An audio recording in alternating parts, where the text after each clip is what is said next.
하지마. 너무 위험한 일이야. 사람들이 말리는 데는 다 이유가 있다. 이왕이면 비전 있는 일을 해라. 제가 배달 일을 시작하려 마음먹었을 때 주변 사람들이 저에게 해줬던 말입니다. 앞서 나온 저의 이야기처럼 배달 일을 시작하겠다고 마음먹었을 때 여러분 주위에 있는 소중한 사람들은 여러분들에게 아마도 제가 들은 말과 비슷한 말을 할 겁니다. 배달 일이란 게 인식 자체가 좋은 편도 아니고 위험하기도 위험하고 좋은 말보다는 부정적인 말을 더 많이 들으실 거예요. 근데 보통 이런 말들은요, 배달 일을 경험해 본 적이 없는 이 분야 밖에 있는 사람의 조언일 확률이 높아요.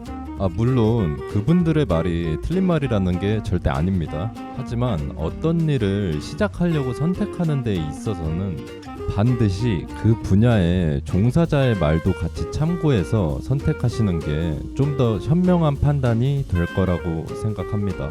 내가 부업으로 해보니까 배달 일이라는 게 조금 맞는 것 같아. 약간 매력적으로 느껴져. 그래서 직장을 퇴사하고 배달 일을 해보고 싶은데 막상 하려니까 이게 맞는 선택인지 모르겠어. 좀 두려워 하시는 분들 있죠. 저 역시 이런 과정을 거쳐 배달 일을 시작하게 됐습니다. 오늘은 제가 배달 일을 어떻게 시작하게 됐는지에 대한 배경을 말씀드리면서 지금까지 어떤 과정을 겪었는지도 자세하게 말씀드리겠습니다. 이 영상을 끝까지 보시면 배달 일을 할지 말지 조금 더 확실한 판단 기준이 세워질 겁니다.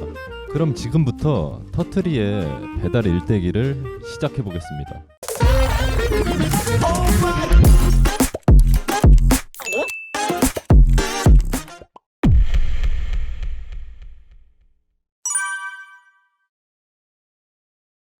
저는 어렸을 때부터 직장인, 즉 회사원으로 살아가게 된다면 어느 정도의 안정성이 보장되지만 경제적인 부분에 있어 돈과 관련해서는 욕심을 부릴 수 없겠구나 라는 생각을 했습니다. 정해진 월급이라는 게 있으니까요.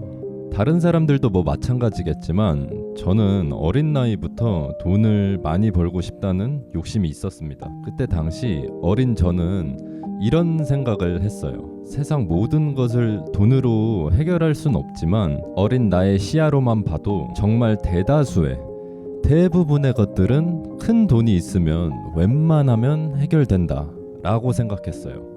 돈이 행복을 가져다 주는 것은 아니지만 돈이 많으면 최소한 불편하게 살지 않을 수는 있을 것 같다. 이런 가치관을 갖고 있었던 것 같아요. 근데 이런 생각을 했을 당시에 제가 고등학생이었는데 고등학생은 나이 자체가 어떤 경력이 있을 시기도 아니며 세상이 쉽게 일을 시켜주는 나이도 아니란 말이에요. 그래서 이런 생각을 했어요. 근사한 일은 하지 않아도 된다. 왜냐하면 나는 세상에 처음 나와서 경제적 활동을 하는 거니까 막 정장 입고 멋있고 반듯하게 하는 일들은 내가 지금 욕심 낼 수 없는 일이다 라고 생각했습니다. 아무 일이나 하자. 돈 많이 주는 일, 아무 일이나. 단 한 가지 조건을 철저하게 따졌어요. 아무 일이나 해도 상관없는데 정해진 급여를 받는 일을 하진 말자. 즉 일한 만큼 돈을 버는 일을 해보자. 지금 생각해보면 어쩌면 약간 자영업의 성격을 띠는 일을 하고 싶었던 것 같아요. 세상 물정 모르는 고딩의 패기였죠. 내가 제일 열심히 일할 수 있다 라는 객기가 당시에 넘쳤습니다. 내 나이에 그런 일이 뭐가 있을까 찾아보니까 아무것도 없는 거예요. 결국 그런 일은 찾지 못하고 차선책으로 그나마 급여를 많이 주는 도미노 피자에서 배달 일이라는 걸 처음 시작하게 됩니다. 근데 이때 당시에 배달은 고페이였어요. 기본적으로 위험한 일이기 때문에. 근데 저는 나이가 어려가지고 이렇게 생각했어요. 아니 이건 노가다나 택배 상하차처럼 무거운 걸 들으는 것도 아니고 손잡이만 땡기면 되는데? 몸도 졸라 편해. 심지어 오토바이 처음 타봐가지고 너무 재밌어. 놀이기구 타는 것 같아. 근데도 돈을 막 월에 250만 원씩 주는 거예요. 저는 이때 태어나서 바깥 세상에서 일이라는 걸 처음 시작하는 거라 100만 원 단위의 돈을 처음 만져봤어요. 그리고 이 돈을 받고 퇴근 후에 치킨과 족발을 동시에 사서 집에 와서 부모님께 허세를 부렸던 기억이 있습니다. 처음으로 내 힘으로 돈을 벌어봤다는 약간의 뿌듯함? 그리고 동시에 이런 생각이 스치더라고요. 내가 주워 들은 걸론 나를 가르쳐 주시는 학교 선생님들이 월에 300만 원 정도 받는 걸로 들었는데 와, 이거 진짜 개꿀이네 라고 생각하면서 사실 학교에서 선생님들께 수없이 들었던 클리셰들, 학생일 때가 좋은 거야. 사회 나가면 완전히 지옥이야. 나이 먹으면 이때가 제일 좋은 시절이구나 싶을 거야. 라는 말은 어쩌면 어린 나를 겁주기 위한 구라인 걸 수도 있겠다. 아, 어른들이 그동안 날 다 속였구나, 이런 생각을 하고 있었습니다. 어쨌든 시간이 흘러 3달쯤 도미노 피자에서 배달 일을 하고 있었을 때, 이때부터 도로에서 오토바이에 핸드폰을 달고 다니는 사람들이 보이는 거예요. 그래서 같이 일하는 형한테 물어봤어요. 쟤네는 왜 다 핸드폰을 붙이고 배달 다녀요? 저건 뭐 하는 거예요? 라고 물어보니까 그 형이, 아, 저건 배달 대행이라고 가게에 있는 배달을 대신 가주는 애들인데 요즘 저런 게 생겼더라고, 이러는 거예요. 와, 찾았다. 일한 만큼 돈을 벌 수 있는 일. 속으로 유레카를 외치며 저는 조용히 배달 대행 사무실에 면접을 보러 갑니다. 면접을 보니까 거기 사장님이 저에게 더 신세계를 보여주는 거예요. 그동안 해왔던 피자 커팅, 피자 상자 접기, 화장실 청소, 매장 청소, 발주재료 나르기, 설거지, 자기한테 오면 이딴 걸 하나도 안 해도 된다는 거예요. 근데도 돈은 더 많이 벌 수 있대. 이때 저는 바로 도미노 피자를 그만두고 배달대행 기사로 변신합니다. 놀랍게도 배달대행 사장님의 말은 구라가 아니었습니다. 이 필드에서는 더 신세계가 펼쳐졌고, 저는 군대를 가기도 전에 20살에 월에 3,400만 원 가량의 돈을 벌기 시작했고, 그러면서 아, 돈 버는 게 생각보다 그렇게 어려운 건 아니구나 라는 생각이 스물스물 올라올 때쯤 아쉽게도 군대에 입대했던 기억이 납니다. 군대에서는 하루하루 이상한 희망회로와 시뮬레이션을 돌리면서 어쩌면 난 30대 중반이 되기도 전에 경제적 자유를 달성해버리는 개 간지나는 인생을 살 운명인 건가? 라는 생각을 하게 됩니다. 그렇게 시간이 흐른 뒤 군대를 제대하고 원래 일했던 대행업체로 다시 복귀하니 사장님이 엄청 반겨주는 거예요. 이야, 저들이 이 새끼 좀 늠름해졌네. 하면서요. 입대 당시에도 사장님이 절 예뻐해가지고 용돈으로 신사임당 10장을 손에 쥐어줬던 기억이 새록새록 나네요. 저녁 직후에는 저녁 버프로 거의 1년에 가까운 시간을 15시간가량 근무한 것 같아요. 쉬었던 날이 1년에 2주가 채 안 된 것 같은데 아마 이때가 제 최고 전성기였던 것 같습니다. 그냥 강철 체력에 배달 괴물이 되어 있었습니다. 이때 주변에서 저보고 비딨냐는 얘기를 엄청 많이 했던 것 같아요. 또는 무슨 목표가 있길래 그렇게 일을 하냐 라고 삼촌뻘 되시는 형들이 많이 물어봤어요. 22살짜리가 하루도 안 쉬니까. 근데 저 2주를 쉰 것도 내 의지로 쉰 게 아니야. 이때는 감기, 몸살? 그런 거는 걸리지도 않았고, 가족의 행사라든지 제사 이런 거 있잖아요. 내 의지로는 빠질 수 없는 일들, 그런 일들 때문에 쉰 게 약 2주 좀 안 된 것 같은데 진짜 2주가 안 되었어. 그 1년간의 총 휴일이 한 달에 하루 정도 쉬었으니까. 이렇게 일하면 어떤 현상이 생기냐면요, 갑자기 쉬는 그 하루가 세상이 엄청 느리게 보인다 해야 되나? 내 하루는 오토바이 위에서 시속 7-80km로 움직이는 건데 갑자기 어쩌다 맞은 휴일에 길을 그냥 걸어가는데 너무 이상한 거야, 느낌이. 세상이 너무 느리게 보이는 느낌? 근데 오랫동안 안 쉬면 이렇게 되더라고요. 미친 듯이 배달해본 사람들은 이게 무슨 느낌인지 알 거예요, 아마. 지금 말하고 돌이켜보니까 그렇게 장시간을 도로 위에 있었는데 제가 운이 정말 좋았던 부분 중에 하나가 뭐냐면 그래도 사고가 나지 않았다는 거. 근데 그건 절대 제가 운전을 잘해서가 아니라 그저 운이 좋았던 거고, 그 부분은 아직까지도 감사하게 생각하고 있습니다. 하지만 휴일을 챙기지 않았던 어린 날에 미련했던 이 선택의 여파로 현재는 저는 목 디스크라는 직업병을 얻게 됐고, 사실상 조금이라도 무거운 헬멧은 도저히 쓸 수가 없는 상태가 되어버렸어요. 어쨌든 그렇게 하루하루 시간이 지나다 보니까 목표했던 돈을 모으게 됐고, 결국 24살에 배달과 홀을 겸비한 가게를 차리게 돼요. 이 가게가 저에게 있어서는 약간 학벌 같은 느낌이라 해야 되나? 얘 그래도 열심히 살았네? 하는 증표가 좀 되어줬던 것 같아요. 이때부터 부모님은 제가 무슨 일을 하든 저를 인정해주는 느낌이었습니다. 그리고 이 시점부터 지금의 배민커넥트와 쿠팡이츠가 세상에 나타났어요.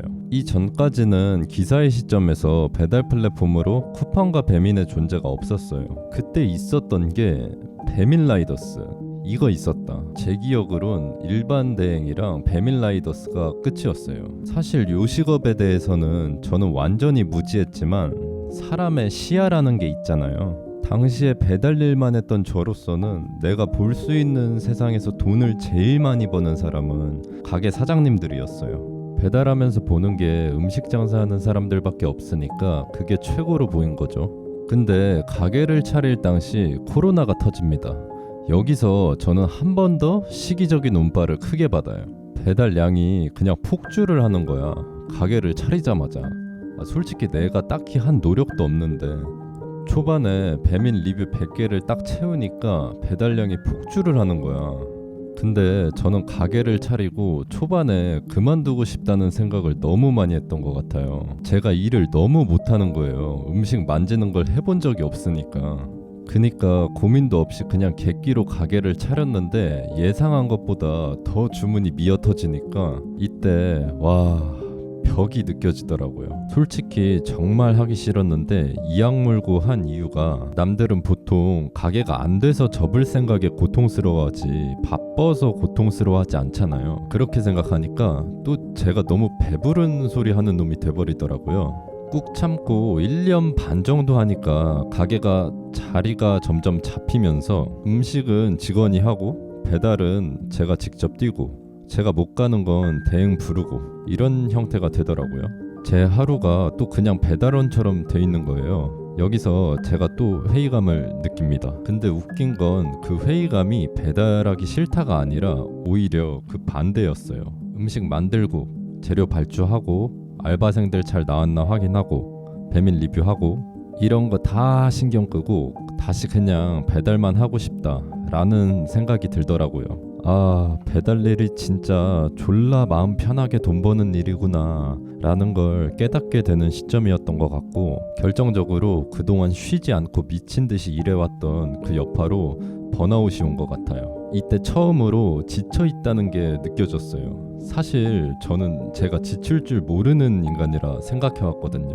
만약 가게를 차리기 전에 조금이라도 내 자신에게 휴식 시간을 줬다면 어땠을까 하는 후회가 있지만 그래도 코로나 시기에 단기간에 폭발적으로 쌓아온 매출 덕분에 가게는 별탈 없이 양두양수를 마칠 수 있었고 저는 다시 배달판으로 복귀하게 됩니다.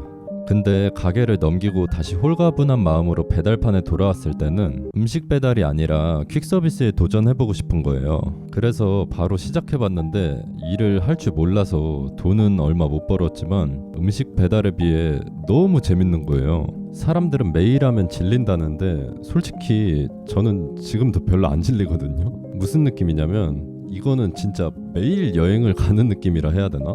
제가 밖을 워낙 안 돌아다니는 성격이라 여행 같은 건 가본 적도 없거든요. 심지어 홍대, 성수, 한남, 을지로 이런 서울의 유명한 장소들도 저는 태어나서 사실 가본 적이 없었는데 퀵서비스를 시작한 뒤로는 수도권 웬만한 곳은 이제 다 가본 것 같아요. 물론 시행착오의 시간도 음식 배달에 비하면 정말 길었어요. 저는 머리가 그다지 좋은 편이 아니라 숙달되기까지 많은 시간이 필요하더라고요. 더군다나 이 일은 진짜 아무도 알려주는 사람이 없어서 더 힘들어했던 것 같아요. 만약 20대 초반의 저라면 포기하고 다시 음식 배달로 복귀했을 것 같은데 이때 당시에는 제가 그래도 어느 정도 모아둔 돈이 있어서 당장 돈을 잘 벌진 못해도 크게 스트레스 받진 않았던 것 같아요. 오히려 새로운 일을 하고 있다는 재미를 더 크게 느꼈던 것 같아요. 이때 당시 항상 인천에 갇혀있던 저로서는 퀵서비스 일이 기분 전환의 역할을 되게 많이 해준 것 같아요. 그리고 아직까지도 저는 이 일을 계속 하고 있습니다. 최종적으로 제가 이 모든 과정들을 겪으면서 그동안 느꼈던 점들을 요약해보자면 몸은 거짓말하지 않는다. 무리하게 된다면 결국 언젠가는 건강에 지장을 줄 수밖에 없다는 거. 그리고 배달 일은 생각보다 예상치 못한 일이 많이 발생한다는 거. 그래서 화가 너무 많은 사람이나 멘탈이 쉽게 흔들리는 사람은 안 하는 게 낫습니다. 돌이켜보니까 제가 오래 일을 할 수 있었던 이유 중에 하나는 저는 감정의 폭이 큰 사람은 아니거든요. 그러니까 저는 기쁨의 맥스와 빡침의 맥스의 폭이 그다지 크지 않아서 큰 스트레스 없이 이 바닥에 있을 수 있었던 것 같습니다. 만약 여러분이 감정의 폭이 큰 사람이라면 택시, 버스, 화물차, 동차선 추월 차량 등 이런 분들과 도로 위에서 매일 말싸움을 하고 있을 거예요. 그리고 모두가 그런 건 아니지만 누군가는 이 일을 하대하고 무시하는 사람도 분명 있기 때문에 제가 여태까지 본 데이터로는 자존심이 너무 강한 사람은 이 일을 오래 하지 못하더라고요. 그리고 마지막으로 생각보다 목돈이라는 건 단기간에 모아지지 않는다. 목돈을 만드는 데는 일정 시간이 걸리는데 여기서 가장 중요한 건 고수입을 올리는 거라고 생각했는데 사실 의외로 그건 내가 생각했던 것보단 중요치 않았던 것 같고 막상 해보고 나니 가장 중요하다고 느꼈던 점은 사고가 나지 않아야 된다는 거. 즉 다치지 않으면서 꾸준함이 동반되어야 하는데 제가 직접 해본 결과 꾸준함이라는 건 강한 의지력으로 하는 게 아니라 생각 없이 매일 해온 습관으로 하는 거다 라는 느낌을 저는 많이 받았습니다. 또한 배달일은 무척 자유롭습니다. 직장과 달리 인간관계에서 오는 스트레스도 훨씬 덜합니다. 결국 혼자 하는 일이기 때문입니다. 하지만 그 자유의 이면에는 책임이 항상 따르는데 그 책임 또한 감당할 수 있는 성실함을 갖춘 사람이라면 배달일을 시작하셔도 된다 라는 말을 하고 싶습니다. 그리고 이건 개인적인 생각이지만 현실적인 부분을 따져봤을 때 만약 내가 직장인으로 실수령이 월 300만 원 이상이다 하시는 분들은 굳이 배달일을 추천드리지는 않습니다. 이 일이 열심히 하면 그만큼 벌 수 있는 일이라는 것은 부정하지 않는데 아무래도 몸을 쓰면서 하는 일이다 보니까 아무리 큰 의지가 있는 사람이라도 오랜 시간이 지나면 극소수의 케이스를 제외하고는 잠깐 반짝이는 수입은 결국 다시 평균으로 회귀하지 않을까라는 생각이 있습니다. 오늘 제가 준비한 내용은 여기까지고요. 항상 안전운전 하시기 바라겠습니다. 오늘 내용이 재밌으셨다면 구독과 좋아요를 부탁드리겠습니다. 영상 시청해주셔서 감사합니다.